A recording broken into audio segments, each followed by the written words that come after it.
They told me marriage changes people. I didn't think it would change my son into someone who could close a door on me and pretend not to hear the keys jangle in the lock. I thought it would make him kinder, steadier, someone who would take the small, careful parts of my life and hold them like they were fragile glass. Instead, it made him believe I was an ornament, pretty to photograph, useful only for a moment of display, then set back on the shelf until the next holiday. My name is June. I always liked that name. Short, honest, sunlit.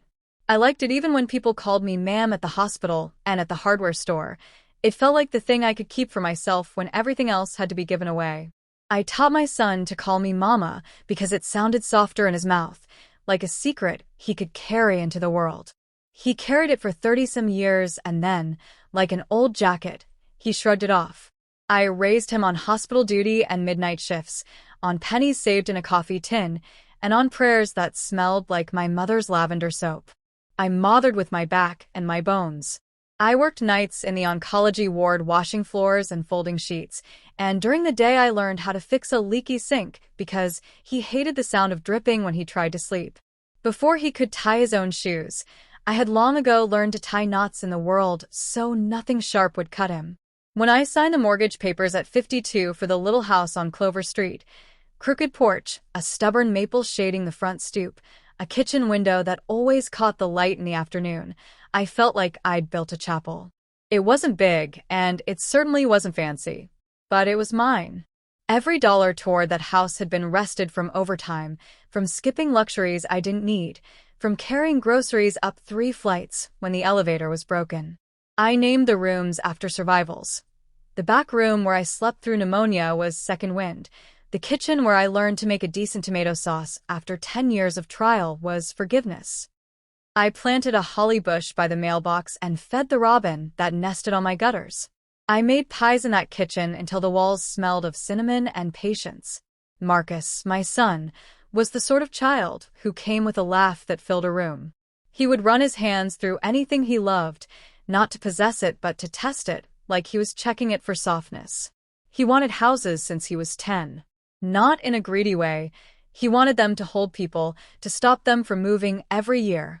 When he brought home Hannah, bright, clipped, the kind of woman who wore her ambition like a tailored jacket, I baked 2 pies and pretended not to be nervous. I had always thought any woman he chose would be someone who could love the small things too.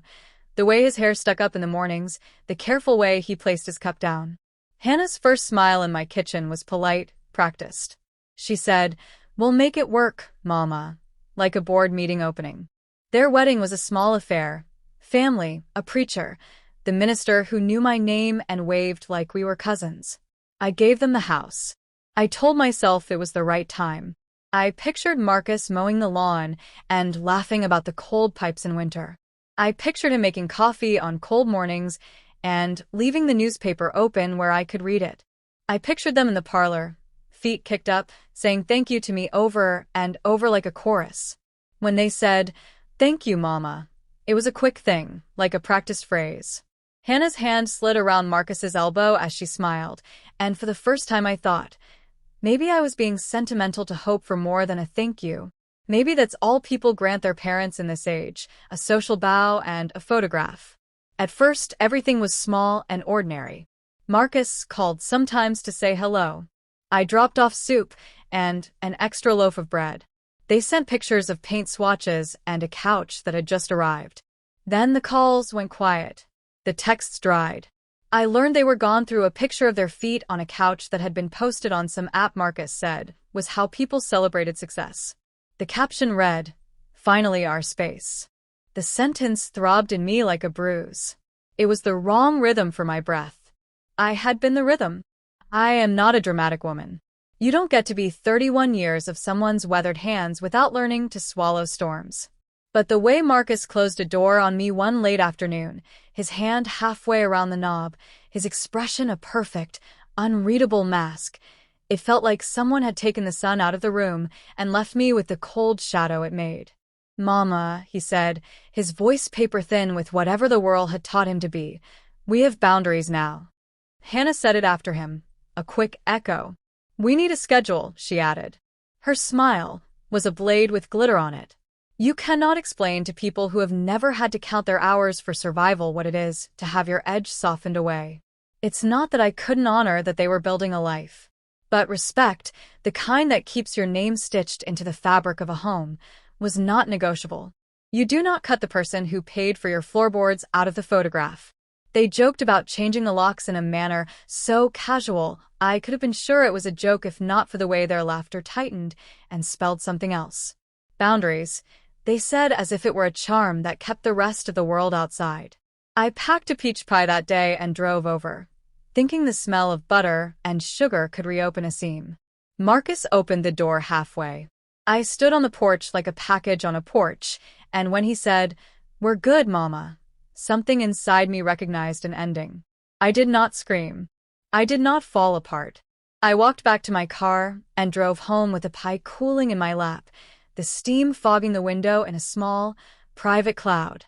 I sat in the driver's seat and let the engine cool with me. Eventually, I pressed my forehead to the steering wheel and felt very old. Not in years, but in the way a tree does when half its branches are gone, and someone keeps asking it to keep bearing fruit. The next morning, I pulled open the drawer where I kept the papers that mattered. Birth certificate, social security card, my nursing license. On the bottom, behind a folder I rarely opened, was the deed. I had not signed it away blindly. The lawyer I'd hired, a woman with salt gray hair and a voice like a bell, had told me to keep something small. "Every gift worth its weight is worth a parachute too," she said, hands folded over a thick stack of legal paper. So we wrote in a clause. A tiny lettered clause about continued familial respect, about relationship, about reversion upon alienation or abuse. I had never expected to read those words and think, someday, I'll need them. I had loved the house too much to imagine it as a sword. Sometimes people misread silence for weakness. They think if someone does not rage, then that person has nothing left. But silence is an armory. You learn to hold back all the hot things so you can aim clear. I called the lawyer and told her what had happened. She put my notice together like a quiet thunderstorm. There was no speech, no street corner pleading. There was a certified letter, a legal filing, a step that was precise and small and unavoidable. When the notice went up, posted to the door of the house I built, certified letters slid under doors like small, final birds. They responded the way people do when a mirror shows their own selfishness. Hannah recorded a short video with her hair pulled into a tight ponytail and soft piano in the background, crying about boundaries and how her in-laws' interference was ruining everything. Marcus called once from a new number, voice cut thin with something that could have been shame or could have been anger. "Mama," he said, "this is going to look bad." I laughed then, not because his words deserved mockery, but because it made sense that he worried about optics while he had forgotten to tend to the thing that made the optics possible: my name. The internet has a way of making a private moment public. Someone shared an old post of mine. "I pray this house holds more than just us." Comments rose like flowers from soil. Women I had known in different seams of my life. Neighbors, a woman from my church, the cashier at the grocery store who always bagged my produce with care, left notes. They wrote of motherhood and exhaustion and the small, heavy economy of giving and being given nothing back. That network became a kind of voice for the thing I had been taught to swallow. But the legal process is indifferent to likes and sympathy. It runs in its own measured clocks. 25 days became 20. 15. The house hummed in my memory like a song I had once sung and forgotten the words to. I kept the pie in my fridge, a small monument to humiliation and to the life I'd tried to preserve. Every time I opened the door, it sat there like a witness. When the final papers came through and the judge's signature made the reversion official, it was a paperweight dropping in my chest. I could have claimed victory in some grand way, parading up the path like a victor with a flag, but I am not built for spectacle. There is no joy in proving a point to someone who believes their own narrative more than the truth. Instead, I cooked. I made a meal for one that tasted like the memory of family. I ate slowly.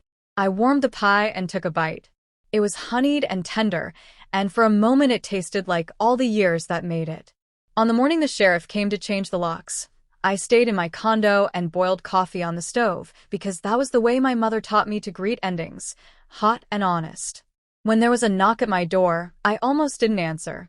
It was Hannah with a paper cup she held like an offering. She was tired-looking in a way that kept her lines hard. I let her speak, and I let her stand on my porch for a long time while the silence she expected to be mine settled over her. She wanted apologies and explanations. I gave her none that she could use. I told her the truth in words that had no performative tremble. You should have read the clause. You should have thought that gifts are not invitations to make someone's life an accessory. When I closed the door after her, the sound of it was not triumphal. It was final. I walked back into a kitchen that would be mine again, not because the lock had changed, but because the title had returned like a name called back at dawn. I ran my hand along the counter, the surface that had known my palms for years, and sat down. The house would not be the same. People had been inside it who would leave marks. But the foundation was still the same cement, laid with the currency of long hours and the careful arithmetic of sacrifice. There are things you give away because you want to, gifts that transform both giver and receiver. Then there are things you give because you hope the gesture would teach someone how to carry a life with humility. When that lesson is refused, you learn another. Keeping your name is not vanity. Sometimes it is survival. I do not know how this will read to those who love their children unconditionally. I only know how it read to me, like a woman erasing the name off her own mailbox and pretending it was for art. I knew then that the house, even after it was mine again, would need to be more than shelter. It would be the place where I learned how to breathe without holding it for someone else. And so the story begins again. Not with a gift, but with a reclamation. Not with a plea, but with a signature. Not with an apology, but with steps that take me toward the small bright things I still own. My morning coffee, the quiet corner by the window, the pie tin cooling on the counter. I would stitch my name back into that house in small practical ways. I would plant new flowers. I would fix the porch swing. I would keep the light on. And if my son wanted to come back one day and sit at my table without rehearsed words, then he could knock, and I would answer. If not, I had myself, and sometimes in the end, that is everything. The first morning I stepped back into the Clover Street house after the locks were changed, it felt like walking into a church after years away. The silence wasn't empty. It was watchful.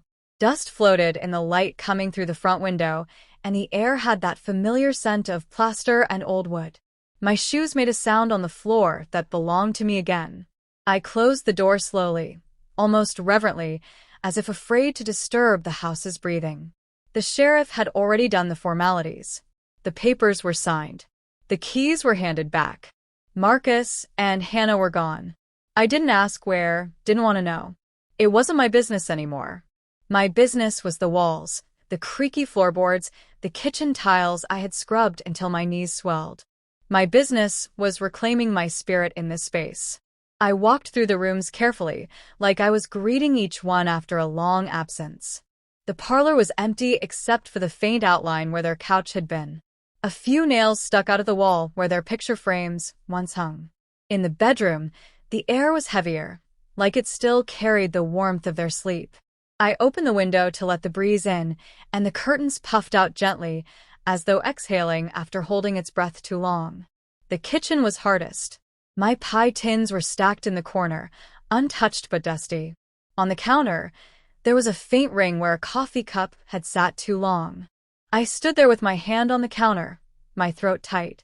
This was the room I had loved most, the room where I taught Marcus how to peel potatoes, where he sat on the floor doing homework while I stirred stew, where I once spilled an entire bag of flour and laughed until my stomach hurt. To see it stripped bare, like someone had taken the laughter out with the furniture, hurt more than I'd expected. But I reminded myself, the bones were still here. The walls still remembered me. And just like I had done my whole life, I would rebuild. I spent that first day cleaning, not because the house was filthy, but because it was necessary to touch everything to remind the house of my hands. I scrubbed the sink until it gleamed, mopped the floor until the water ran clear, and polished the wooden banister that had carried my grip for decades. I worked until my back ached, and when I finally sat down in the parlor, the air felt different. Lighter. as though the house itself recognized its owner again. That night, I made tea and sat at the kitchen table, listening to the sounds of the house settling. Every creak was familiar. Every groan of the wood was a story. I thought of Marcus then, my boy, my reason. I thought of the way his laughter used to bounce against these walls, the way his small hand once tugged mine toward the garden, asking if we could plant tomatoes this year. My chest tightened, but no tears came. Tears were for when you still believed things could return to the way they were. I didn't. Instead, I whispered into the air, "Welcome home, June." For once, I wasn't saying it for anyone else. Just for me. The next day, I walked out into the garden. The holly bush by the mailbox had grown wild, its branches tangled like uncombed hair. My roses were struggling, weeds choking their roots. I knelt down, ignoring the protest of my knees, and began to pull. Every weed I yanked up felt like an old bitterness uprooted. Betrayal. Silence. Mockery. Each one went into the trash bag. By the time I finished, my hands were stained with dirt, but the roses looked freer, like they could finally breathe again. I whispered their names, the ones I had given them years ago. Strength, patience, forgiveness, survival. Saying the names was like praying, like reminding myself who I had been before the world tried to erase me. As I worked, a neighbor from across the street, Mrs. Turner, shuffled over with her cane. She was one of those women who noticed everything but spoke little unless it mattered. "You're back," she said simply, adjusting her sun hat. "I am," I replied, brushing dirt off my palms. She studied me for a moment, then nodded. "Good. That house knows you." It never sat right with those two. She didn't say their names. She didn't have to. Her words settled in me like warm soup. Sometimes, the people around you see truths you can't say out loud. I smiled faintly. "It's mine again." "Keep it that way," she said, and shuffled back across the street. That week, I began restoring the house. Not in big, dramatic ways, but in small, deliberate acts. I hung my old curtains back up. I set my mother's quilt on the bed. I placed family photographs on the mantel. The ones of Marcus as a boy, missing teeth and all, the ones of me in my nurse's uniform, tired but proud. It wasn't about erasing their presence, it was about reasserting mine. For too long, I had let my name slip into the margins. Now I was writing it in bold. Still, at night, when the house was too quiet, I would catch myself remembering. The sound of Marcus's laughter when he beat me at checkers. The way he hugged me after his first job offer. The countless meals we had shared at this very table. Those memories were mine, too. But now they hurt like splinters under the skin, tiny, sharp, impossible to ignore. One evening, as I was preparing dinner, the phone rang. I didn't recognize the number. I almost let it go to voicemail, but something made me pick up. "Mama." Marcus's voice cracked through the line. "Please, just hear me out." For a moment, I said nothing. I let the silence stretch, the weight of it pressing through the receiver. "I know we messed up," he continued, words tumbling fast. "I know I hurt you. But Hannah's been crying every night. We don't have anywhere to go. I'm begging you, Mama. Can we just start over?" The plea in his voice twisted something deep in me. This was my child, my blood, the boy I had carried on my hip when the world felt too heavy. But it was also the man who had closed a door on me, who had laughed at my erasure, who had let another woman call me a guest in my own home. I took a breath. "Marcus," I said softly, "you had a home. You chose to throw me out of it. And now you want me to pretend it didn't happen?" "It was a mistake," he said desperately. "We didn't mean it like that." "No," I replied firmly. "You meant it. Maybe not in words, but in action. And actions write louder than apologies." He went quiet. I could hear his breathing, fast and uneven, like he was trying not to cry. "I'm your son," he whispered finally. "You're my son," I agreed. "And that will never change. But being my son doesn't give you the right to disrespect me. Blood may tie us, Marcus, but respect keeps us together. You cut that cord yourself." There was a long silence. Then, quietly, he said, "I don't know how to fix this." "Maybe you start," I said, by learning what it means to be grateful. Not just in words, but in how you live. Until then, this house stays mine. He didn't reply. The line went dead. I set the phone down, my hands trembling slightly. I wasn't sure if I felt strong or hollow. Maybe both. But I knew one thing for certain. The house was no longer just brick and wood. It was my boundary, my line in the sand. And I would not step back over. Over the next few days, I began to feel lighter. I painted the kitchen walls a soft yellow. I bought new curtains for the parlor.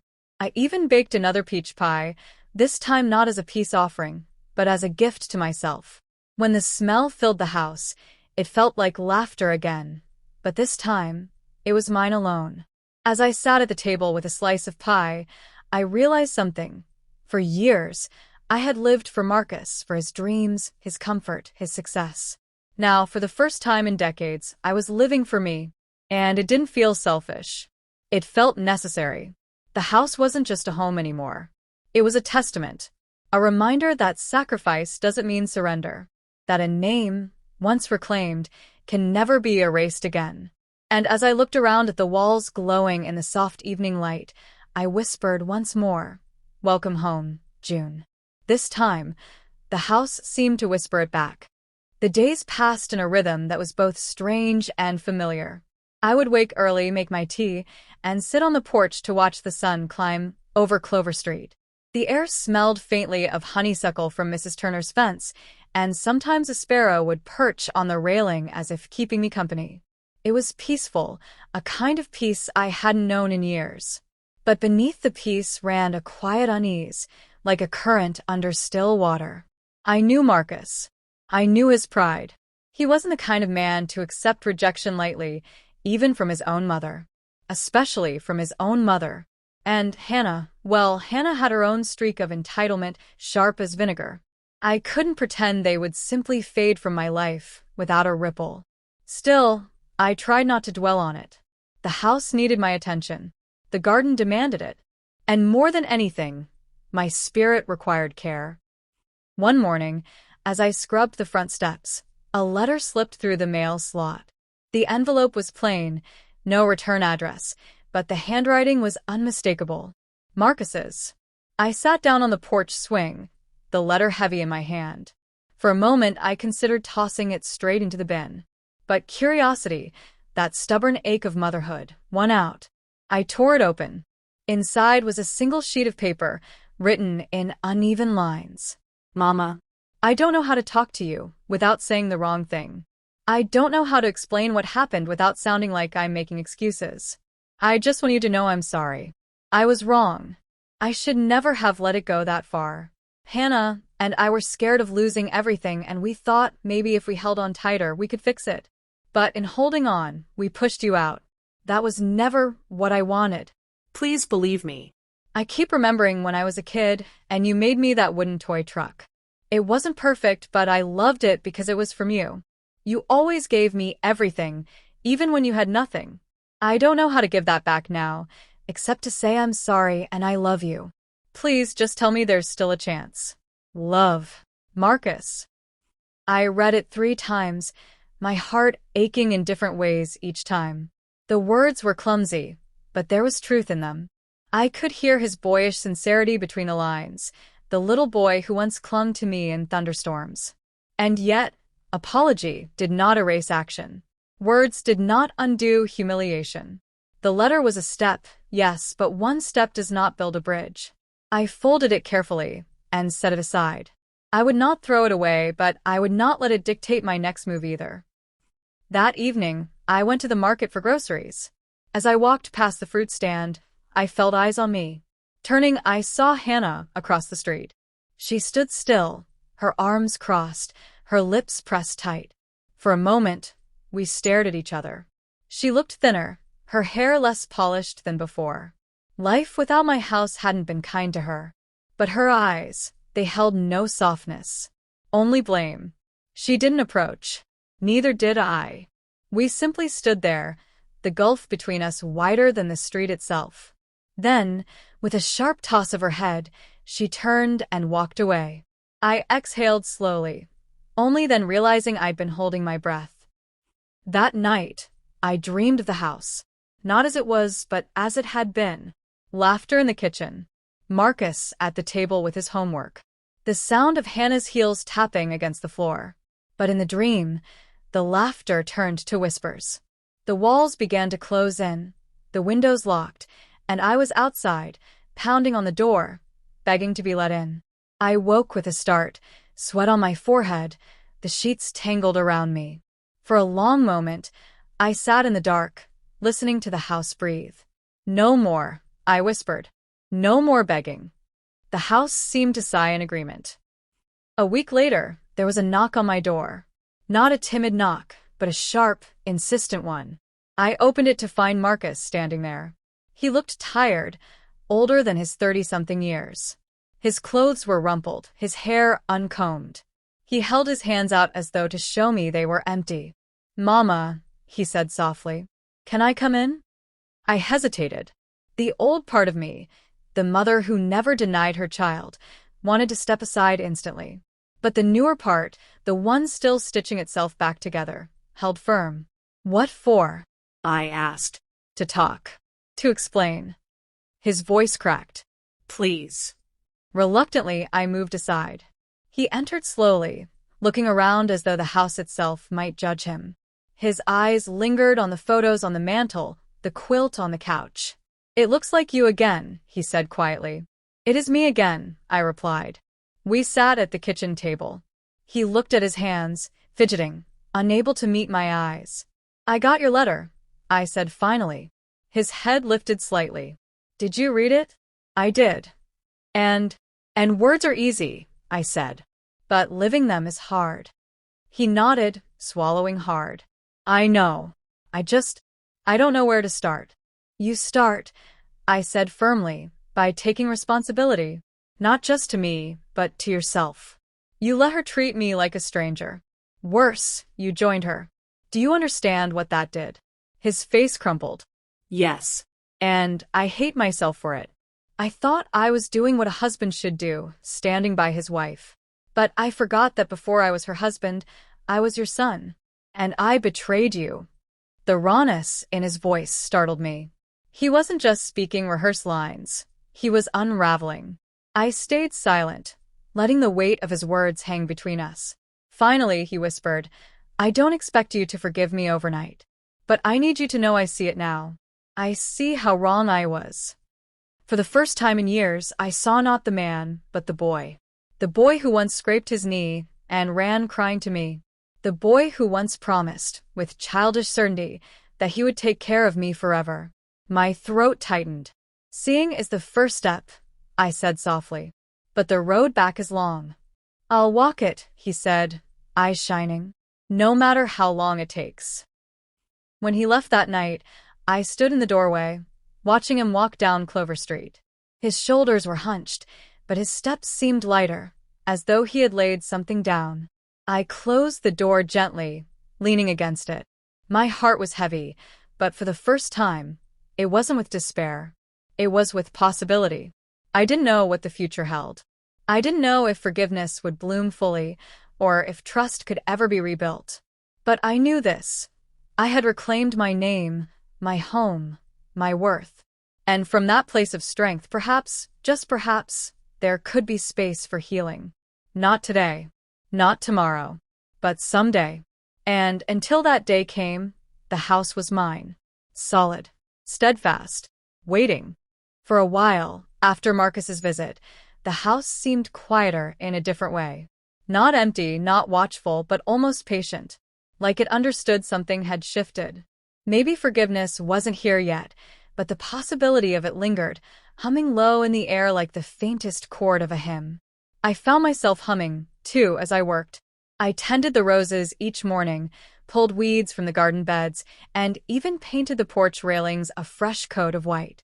When the brush slid smoothly across the wood, I thought of all the years I had poured myself into this house, and how, even after storms and shadows, it still stood tall. But peace, I've learned, is never safe from disturbance. It only takes one knock, one word, one shadow crossing the threshold to tilt everything off balance again. It came on a Saturday afternoon. I was in the kitchen, kneading dough for bread, when I heard the crunch of tires in the driveway. Wiping my hands on a towel, I peered through the curtain. A black sedan sat outside. Hannah stepped out, her heels clicking sharply on the pavement. She looked different than the last time I saw her, thinner, yes, but polished again. Her hair was sleek, her makeup perfect, her shoulders squared. There was a determination in her step that told me she hadn't come to ask. She had come to take. I opened the door before she could knock. "Hannah," I said evenly. "June." She gave me a smile that didn't touch her eyes. "We need to talk." I stepped outside, pulling the door closed behind me. "Then talk." Her lips tightened. "Marcus told me he came here. He told me what you said. And I'll be honest, I don't agree with how you're handling this." My brows rose. "Handling this?" "Yes." She folded her arms. "He's your son. He's apologized. He's trying. And yet you're holding him at arm's length. Do you know what that's doing to him? To us?" I let the silence stretch before I answered. "I know what he did to me. I know how you both treated me. And I know that apologies, while necessary, don't erase wounds." Her smile faltered, but she pressed on. "You're being stubborn. Vindictive, even. That's not who you are, June. At least, it's not who Marcus always said you were." The jab was sharp, meant to unsettle me. I steadied myself, planting my feet firmly on the porch. "And who exactly do you think I am, Hannah?" Her eyes flickered, just for a moment, before she replied. "You're a woman clinging to a house, to the past, when you could be building a future with your family." I laughed softly, not cruelly, but with the kind of disbelief only truth can bring. Family doesn't shut its door on you. Family doesn't erase your name from the walls you built with your hands. Family doesn't treat you like a tenant in your own home. What you and Marcus did wasn't family. It was betrayal. Her jaw tightened. "You're twisting it. We were desperate." "No," I cut in sharply. "You were selfish. You saw me as an obstacle, not as the woman who kept this roof over his head for decades. And now, when the consequences of that selfishness have caught up with you, you come here to tell me I'm stubborn." For the first time, her mask cracked. Her eyes blazed, her voice rising. "You don't understand. We had nothing, June. Nothing. You think Marcus is perfect? He made mistakes, yes, but She stopped, catching herself, her face flushing. "You what?" I pressed. But she only shook her head, regaining her composure. "This isn't over," she said coldly. "He needs you. And whether you like it or not, you need him, too. Don't let pride keep you alone." With that, she turned, her heels striking hard against the pavement. She slid into the car, slammed the door, and drove off. I stood there for a long moment, the echo of her words clinging like cobwebs. Don't let pride keep you alone. But pride wasn't the word for it. It was dignity. It was boundaries. It was survival. Still, her visit rattled me more than I wanted to admit. That night, the house felt different. The shadows seemed to lean in closer, the creaks louder, the silence heavier. I lay in bed, staring at the ceiling, hearing Hannah's voice in my head. "You need him, too." Did I? I had lived alone before. I had raised Marcus with little help. I had survived worse storms than this. And yet, the loneliness did creep in sometimes, sharp and cold, like a draft under the door. I rolled over, clutching the quilt tighter. "No," I whispered into the dark. "I don't need them. Not like that." But the whisper didn't sound as steady as I wanted it to. The following week, Marcus returned. This time, he came in daylight, bringing a bag of groceries in his arms. He looked better, shaved, cleaner, more put together. "I thought you could use these," he said, setting them on the counter. I watched him carefully. "Why are you really here?" He sighed, rubbing the back of his neck. "Because I don't want to give up." "On you." "On us. I know Hannah came by. She told me. But I don't agree with how she handled it. I told her this is between you and me." That surprised me. Marcus standing against Hannah? It was something I hadn't imagined I'd see. I softened slightly. And what did she say to that? She wasn't happy. He gave a weak smile. But I don't care. Mama, I need you to see that I'm trying. I can't change the past, but I can change now. Please, let me. I studied him. There was sincerity in his eyes. Not perfect, not polished, but raw and real. Actions, I said finally. Not just words. He nodded eagerly. Then let me show you. Let me fix the garden fence, repaint the shed, whatever you need. Just let me be here. Even if it's only in small ways. My heart ached. This was what I had wanted all along. Not grand gestures, not empty apologies, but effort. Willingness. Humility. All right, I said quietly. Small steps. But understand this, Marcus. This house is mine. My name is written on every beam, every brick. You may visit, you may help, but you do not own it. Not anymore. His face was solemn. I understand. And for the first time, I almost believed him. Over the next few days, Marcus kept his word. He mended the garden fence, painted the shed, and even trimmed the hedges. He worked without complaint, sweat dripping down his face, his hands blistered from labor he hadn't done in years. I watched from the porch, a strange mix of pride and sorrow welling inside me. He looked like the boy I remembered, determined, eager to please, wanting so badly to make me proud.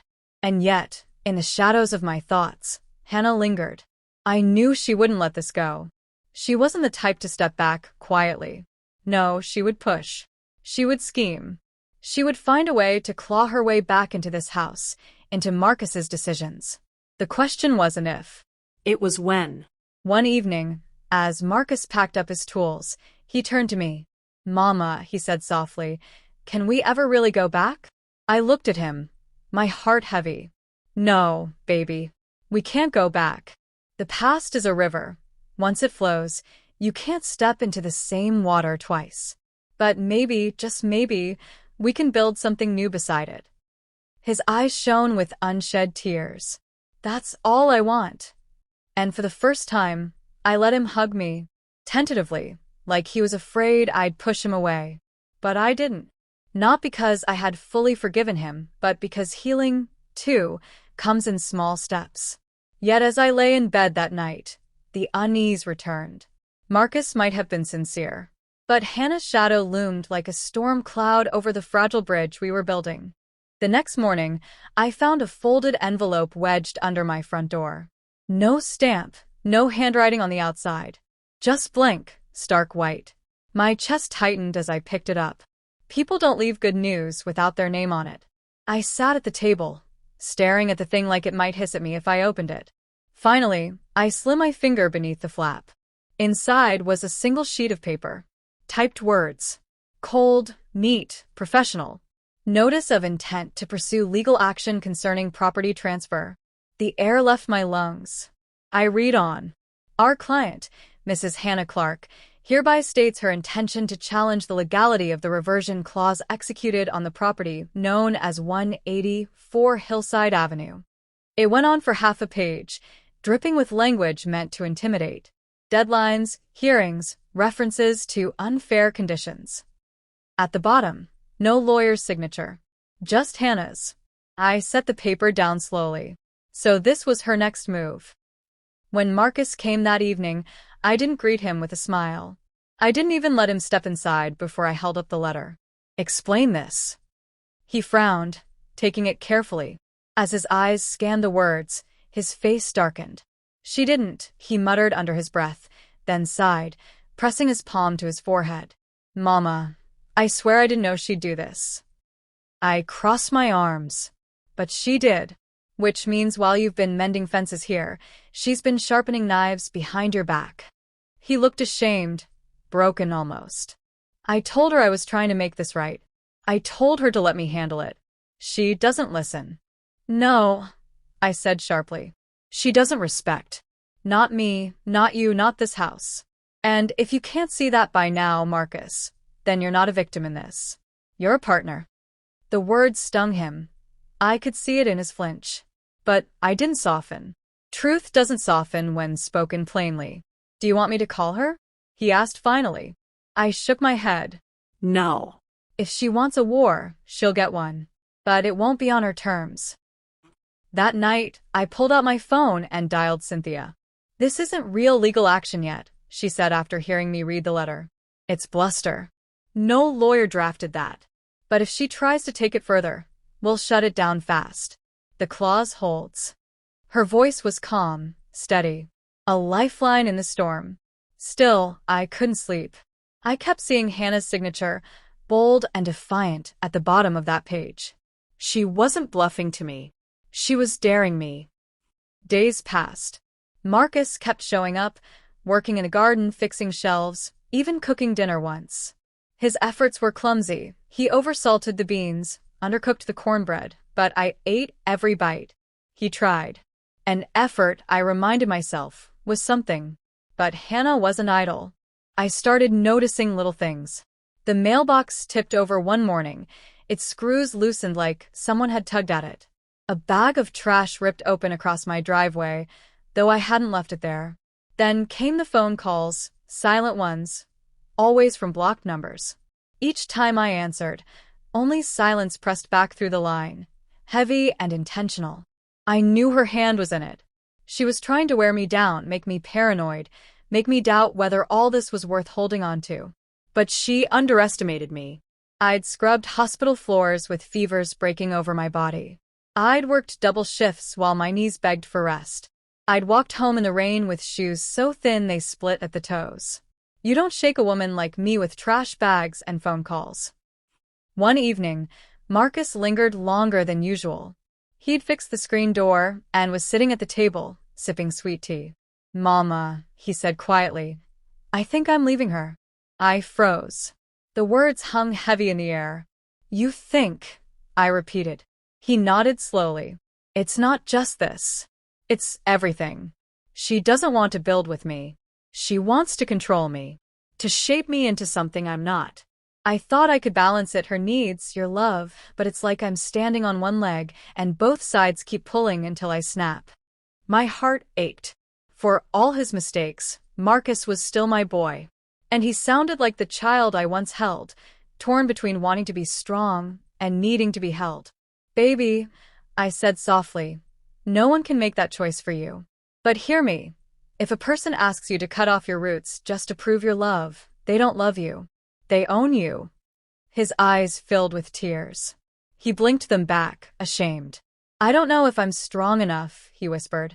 "You are," I said firmly. "You've just forgotten." The next day, Hannah proved me right. I was out front, trimming the roses, when a car pulled up too fast to the curb. Hannah stepped out, slamming the door. "June," she shouted, striding toward me. "We need to end this charade." I didn't put down the shears. "Good morning to you, too." Her heels stabbed into the soil as she marched closer. "You think you've won. But you haven't. Marcus is mine. His future is mine. And if you think a dusty little clause in some old deed is going to stop me from protecting what we've built." I raised a hand, cutting her off. "Stop right there." She blinked, startled. "You come into my yard, onto my land, shouting like a banshee about what's yours?" I stepped closer, my voice low, sharp. "You didn't bleed for this ground. You didn't sweat for these walls. You didn't bury your youth in its bricks. So let me tell you plain, Hannah, nothing here is yours." Her face twisted, ugly and desperate. "You can't keep him from me." "I don't have to," I said. "You're doing that all by yourself."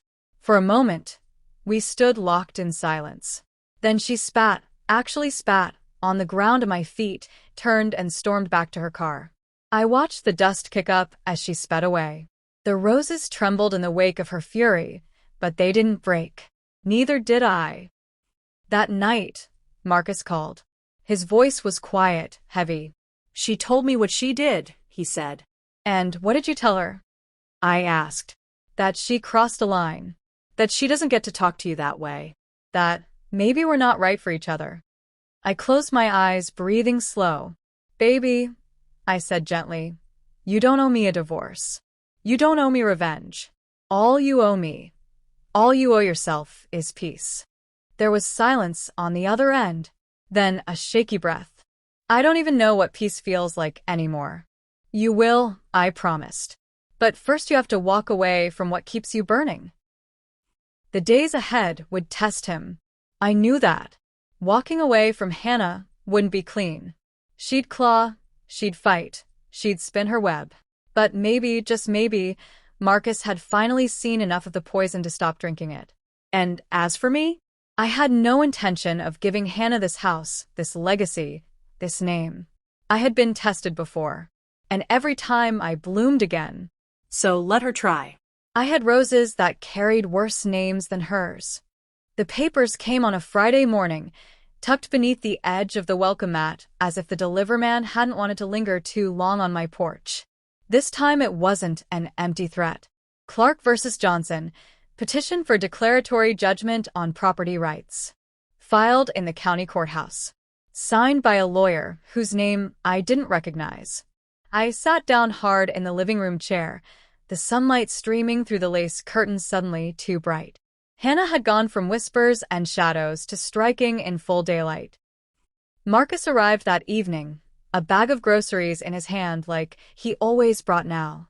He looked tired, but softer somehow, like a man trying to stitch himself together with small kindnesses. When he saw the envelope on the table, his face went slack. She filed. I nodded. With a lawyer this time. He sat down across from me, rubbing his temples.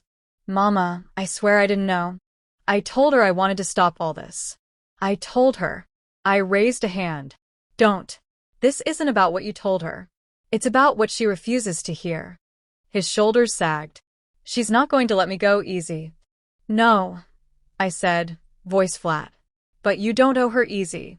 You owe yourself free. He looked at me then, eyes glistening like a child who'd stumbled into a storm and couldn't see the path out. Cynthia came the next day. She was brisk, efficient, her arms full of folders. It's noise, she said after flipping through the documents. Her claim won't hold. The deed was signed, notarized, filed properly. Courts don't just undo that because someone doesn't like the outcome. But it'll take time, won't it? I asked. She gave me a sympathetic look. Yes. A few hearings at least.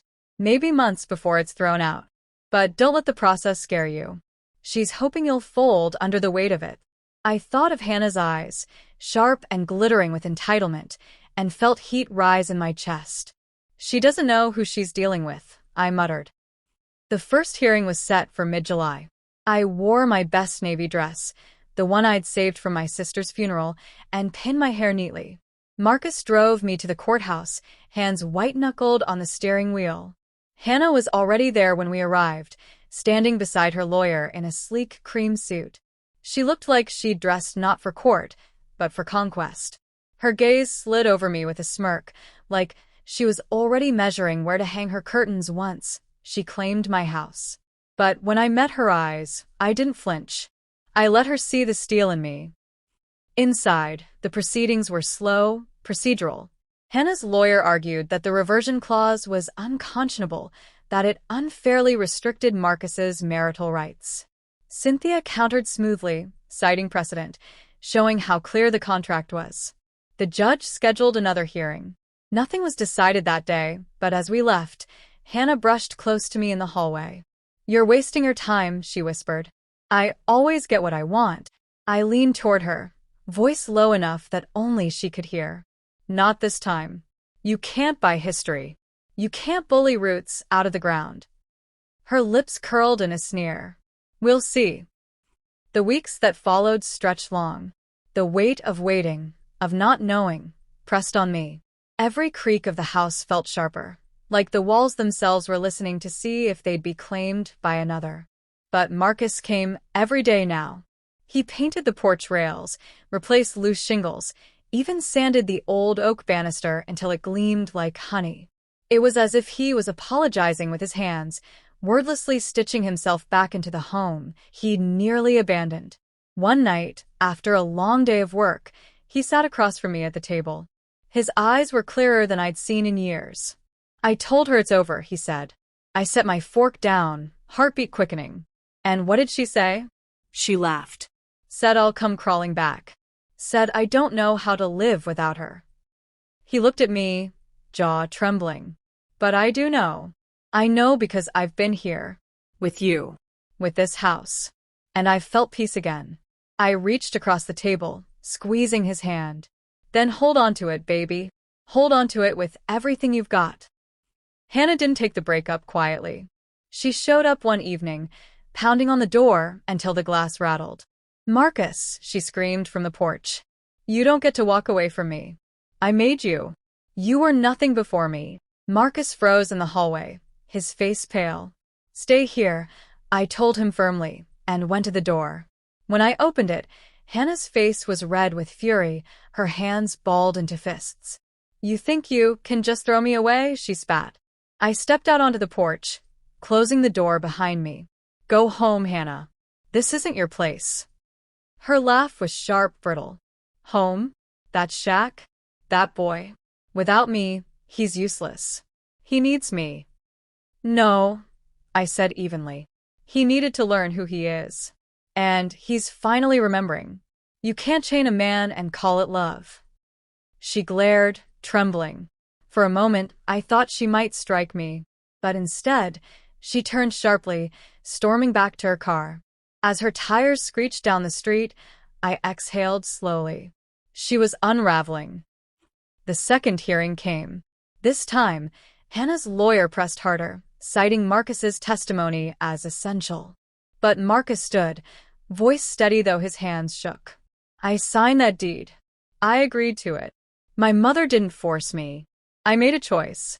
And I stand by it. Hannah's face twisted, rage barely masked. The judge looked at him, then at the documents. We'll schedule a final hearing, but based on what I've heard, I see no grounds to invalidate the clause. Hope bloomed in me then, cautious but real. That evening, Marcus sat with me on the porch. Fireflies blinked in the darkening yard, and the cicadas hummed. She won't stop, Mama, he said quietly. Even if the court rules against her. She doesn't know how to lose. I laid a hand on his shoulder. Then she'll destroy herself trying. You don't have to follow her down. He nodded, tears slipping free. I just want to be your son again. You never stopped, I whispered. And for the first time in years, I believed it. But Hannah wasn't gone yet. The night before the final hearing, I woke to the sound of glass shattering. My heart lurched as I grabbed the bat from beside the bed and hurried down the hallway. In the kitchen, the window over the sink was broken, shards glittering across the floor. The curtain swayed in the warm night breeze. On the counter, scrawled in thick black marker across a torn grocery bag, were the words, If I can't have him, neither can you. My breath caught. This wasn't about property anymore. This was about possession. About destruction. Hannah had crossed from legal battles into threats. And tomorrow in court, she would show just how far she was willing to go. The broken glass sparkled in the moonlight like ice scattered across the linoleum. My bare feet nearly touched a shard before Marcus rushed into the kitchen, breathless, his eyes wide. Mama, what happened? I pointed at the window. She was here. He followed my gaze to the scrawled message on the torn paper bag. His face went pale, then dark with fury. No, he whispered, shaking his head. No, she didn't. She did, I said flatly. My voice was steadier than I felt. My hands trembled around the baseball bat, but I held it firm. Marcus picked up the bag, reading the words over and over, like maybe the letters would rearrange themselves into something less cruel. They didn't. If I can't have him, neither can you. His breath hitched, and then he slammed the bag down on the counter so hard a piece of glass jumped. That's it, he growled. I'm calling the police. The officers came 20 minutes later, lights sweeping over the yard as neighbors peeked out from their windows. 2 young patrolmen walked through the kitchen, scribbling notes while trying not to cut themselves on the glass. Any idea who might have done this, ma'am? One asked me, his tone careful. I glanced at Marcus, then said, Yes, my son's wife. The officer arched a brow. Do you have proof she was here? The note is proof, Marcus snapped, waving toward the bag. Sir, we'll collect it, the officer said evenly. but handwriting analysis takes time. And unless you actually saw her break in, he trailed off, shrugging helplessly. The truth sat bitter on my tongue. No, I hadn't seen her. No, there were no cameras. Only the words, heavy with her venom, left behind like a signature. File the report, Marcus said through clenched teeth. We'll give you her name. They did, though their faces told me not to expect miracles. After they left, Marcus swept the glass into a dustpan while I sat at the table, exhaustion pressing against me. Mama, he said, voice rough, she's lost it. This isn't about the house anymore. She wants to hurt us. Hurt you. I looked at him steadily. So, what are you going to do? His jaw tightened. Protect you. Even if I have to get a restraining order. Even if I have to fight her in court myself.